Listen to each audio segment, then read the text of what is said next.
ಸುಂದರವಾದ ಪರಿಸರ. ಉಡುಪಿ ಹತ್ರ ಇರೋ ಮಲ್ಪೆ ಬೀಚ್ನಲ್ಲಿ ಇವತ್ತು ಬಂದಿದ್ದೀವಿ. ಚಂದ್ರು, ಇದೊಂದು ಕಗ್ಗ ಹೇಳೋದು ಹೆಂಗಿರುತ್ತೆ? ಅದ್ಭುತವಾಗಿರುತ್ತೆ. ಎಷ್ಟು ಬಗೆಯ ಯಂತ್ರಗಳೆಷ್ಟು ರಸ ಮಿಶ್ರದಿಂದೆಷ್ಟಾದಿಭೂತಗಳು ಪರಿಪಾಕ ಹೊಂದಿ ಒಟ್ಟು ಸೇರಿ ಹವು ನರನೆಂಬ ಸಿದ್ಧಿಯೊಳವನು ಸೃಷ್ಟಿಶೈಲದ ಶಿಖರ ಮಂಕುತಿಮ್ಮ.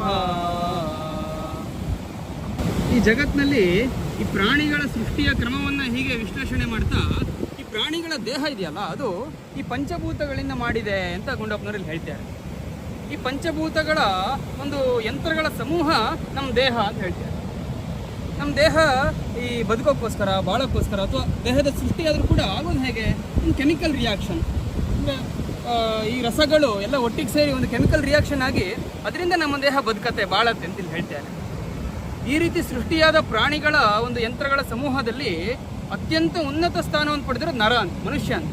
ಉದಾಹರಣೆಗೆ ಸೃಷ್ಟಿ ಅನ್ನೋದೊಂದು ದೊಡ್ಡ ಬೆಟ್ಟ ಅಂತ ಅಂದ್ಕೊಂಡ್ರೆ, ಆ ಬೆಟ್ಟದ ಶಿಖರದಲ್ಲಿ ನಿಂತಿರೋದು ಮನುಷ್ಯ.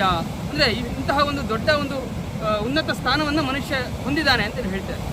ನಮಗೆ ಗೊತ್ತಿದೆ ಮಾನವ ಜನ್ಮ ದೊಡ್ಡದು ಅಂತ ಹೇಳಿದ್ರು, ಅದು ಸತ್ಯ ಅಲ್ವಾ? ಆ ಜವಾಬ್ದಾರಿಯನ್ನು ಅರ್ಥಕೊಂಡು ನಾವು ಮನುಷ್ಯರ ಥರ ಬಾಳ್ಬೇಕು. ನಮಸ್ಕಾರಗಳು.